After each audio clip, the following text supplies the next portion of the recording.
Hey everybody, welcome back to our show. We are going through all the MCU projects, but if you're with us this far, you already know that. But in case you're new here, we're talking about all the MCU before the release of Doctor Strange in the Multiverse of Madness this May 6th. We're really excited for that release, and now we're going to be talking about one of the biggest movies in the MCU to the point that we have talked about. This is our 13th day of the rewatch. We're talking about Captain America Civil War. Max, you said in the setup to this episode at the end of yesterday's episode that this is a favorite of both of ours. What makes, I asked this one about the last Captain America movie we talked about the other day, what makes this one so great? So without sounding like a broken record and repeating everything I said for Captain America, the Winter Soldier, only, I don't know, 3-4 days ago, the thing about Winter Soldier is that it kind of does what Age of Ultron didn't, in that it balances both new characters, old characters, new dynamics, old dynamics, and it does it really well, right? You have the introduction of T'Challa as Black Panther, Chadwick Boseman making his debut appearance in the MCU. You have sort of a hybrid Bucky Barnes Winter Soldier type energy where he goes back and forth between the two throughout the film. And Not then you even have a fully villain. back to being Bucky here either. No, not even fully back. And then you have a villain that, sort of like an Ant-Man, has very simple motivations, and yet the motivations are so real. He's grieving, and by that I mean Zemo. Yeah. He's grieving the death of his family, and you can feel the pain, partly because of the performance from Daniel Bruhl, who's a brilliant actor. Spectacular. Yeah, but you're also coming off of Age of Ultron, which, for better or for worse, did have stakes of dropping a city back to the surface of the earth, or at least the Avengers were trying to stop that. And I just think that the motivations fit really well, that he's not trying to take over the world. He's just trying to destroy the people that took away his world. That is remarkably well put. Yeah, I love Daniel Bruhl's performance as Helmut Zemo here. He's so nuanced. There's so much subtlety to why he does what he does. His master plan isn't revealed until literally 2 hours and 10 minutes into the film. Maybe a little earlier than that, maybe like around the 2 hour mark. But, semantics. He's such, I wouldn't even go so far as to call him a villain. He's definitely not a hero. He's not even an anti-hero. But he's just someone who is out to settle the score, which I think you really touched on nicely with, his world was taken away from him. He wants to essentially level the playing field and show the Avengers what it's like when their world comes crashing down. Yeah. No Age of Ultron reference intended. Well, kind of. First part of that sentence was. It's all connected. Yeah, Zemo, he's a great introduction. He's a great character. I like that they're able to bring him back. He tries to pull the trigger on himself. He's not able to do that, obviously. But,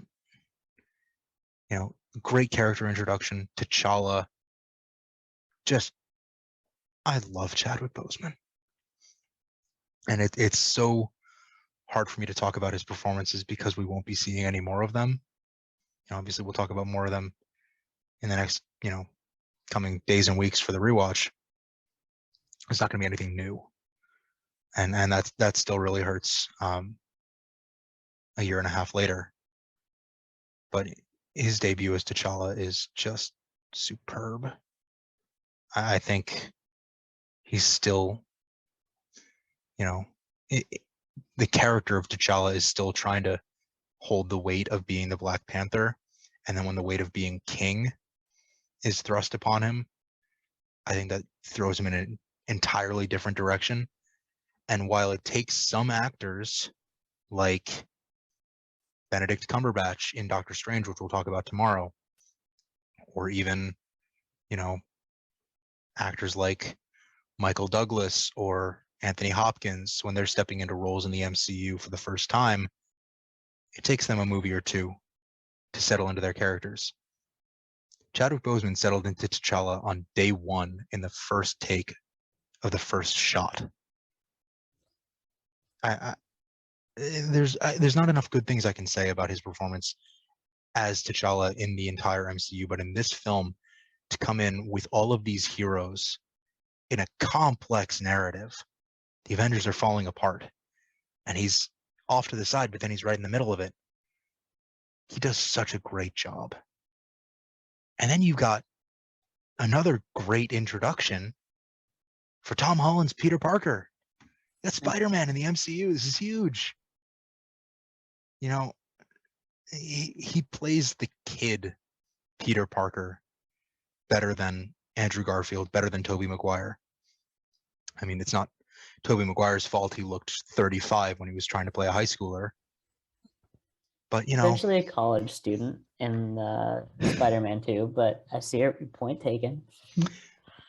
But you see my point. I mean, Tom Holland looks like a kid. He sounds like a kid, acts like a kid. Exactly. Yeah. And he plays Spider-Man like he's a kid superhero, which I think is part of the joy of watching him interact with Steve Rogers and Tony Stark and, Sam Wilson and Bucky Barnes. It's just so much fun to watch Tom Holland find his way in this first incarnation of his Spider-Man. Obviously, post No Way Home, we're going to see a very different version of his Spider-Man. But you're still getting like the wide-eyed Homecoming level, which we'll talk about Homecoming in a couple of days. But you're still getting this very much, I'm a kid in the world of superheroes. And he appreciates how cool that is. And so we appreciate how cool it is.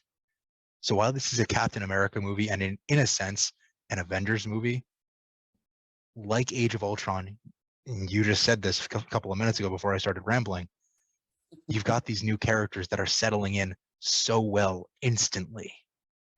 And I think that's one of the biggest strengths of this movie. Yeah. I do want to touch on Chadwick Boseman once more, just because I'd like to say a little piece about him. Because it is the first time that we're seeing his performance in the MCU. We already know how great an actor he is outside of films, like in Marvel, and just how naturally he fits in. I think, George, you hit it right on the head from take one on day one. It's an instantaneous connection to the character and to the characters around him.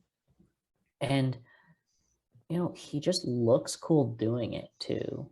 I'm thinking of the scene in the, I think it's essentially like a US government building. I forget where exactly it is. But he's fighting the Winter Soldier and he like jumps off of the stairwell and lands and just looks so sick doing it. I love that entire sequence. That's in one of the UN buildings. Yeah, I think that's right. Yeah. But he's definitely fighting Bucky as the Winter Soldier. It's just cool. It's just really cool. And you get a sense of who T'Challa is, which I think is the most important establishing fact for this character. Like at this point, I don't care who the Black Panther is. I want to know who it is under the mask. And that's who you get even when he has the full Black Panther suit on, right? You get the grief that he is suffering once his father is killed. You get the regalness as he just sort of portrays himself like that naturally. And then you get the rage during the airport scene. you get that as he's fighting Clint, and Clint says, "Hey man, we haven't met yet. I'm Clint. I don't care," and goes on fighting him. And then you get this beautiful shift towards the end of the film where something washes over him, something sort of kicks a realization into T'Challa's mind that Well, I'm it's done. finding out that I'm done being angry. Yeah, it's no, and I finding out know that the reasons. Bucky wasn't the reason that his father was killed. It was Zemo. Yeah. And he says, I'm done being angry. I can't do it anymore. It's too much of a burden. And so you really get a sense of what kind of a person T'Challa is.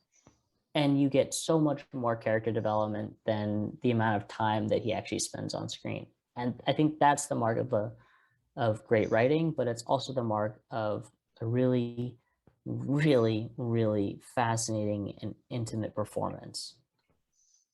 Yeah. Chadwick, we miss you.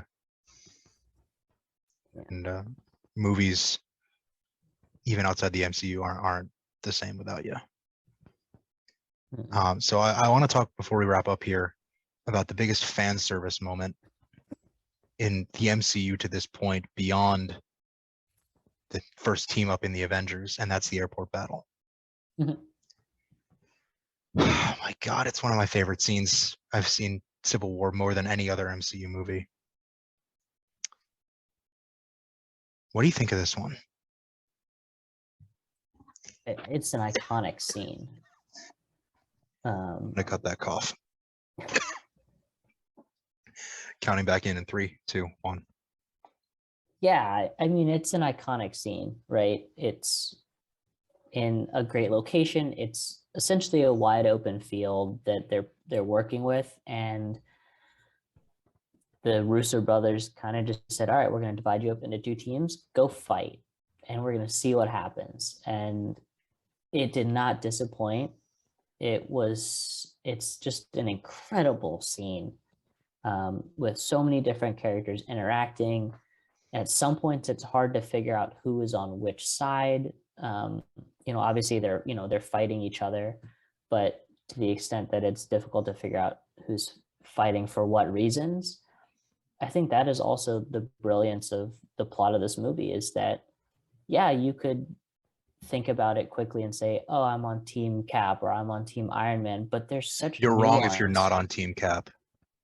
There's such nuance to the different arguments that go into each one of them, right? Like, I think I probably am on Team Cap, but there's other days and there's other ways that I can think about it where I could say, yeah, I mean, Tony's totally right. I mean, there's reason to be on so much. Team Iron Man.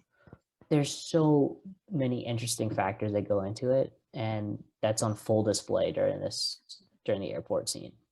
Yeah, I mean, just to see, first of all, Henry Jackman's score during this moment, it plays up the emotionality of seeing hero against hero, which, this scene is the climax, or one of the climaxes of this movie, to see Steve Rogers and Tony Stark opposing viewpoints and actually, getting physical, trying to stop the other from reaching their goal of the situation. And, it comes into play in Siberia later on in the film. But, this has major implications for the future of the MCU. And again, you're bringing in characters like Black Panther, who's on Team Iron Man because he's of the assumption that Bucky Barnes, who's on Team Cap, killed his father.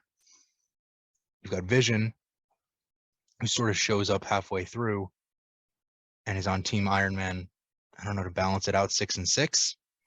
No, it's because he believes in Tony Stark, in their relationships with Wanda Maximoff and their perception of the Sokovia Accords. You've got Sam and Bucky and Clint and Scott, who are all Team Cap because they have a loyalty to Steve Rogers. They believe in what he fights for. You've got Wanda, who really just isn't a fan of Tony at that point. for locking her down to the compound. Natasha's caught in the middle. Rhodey's going to be with Tony Stark. Peter Parker's going to be with Tony Stark. I think that's everyone. T'Challa, you mentioned him. Yeah, T'Challa's there because I mentioned him first because he's of the mind that Bucky killed his dad. Yeah. You got 12 heroes coming together, interactions that you're seeing for the first time.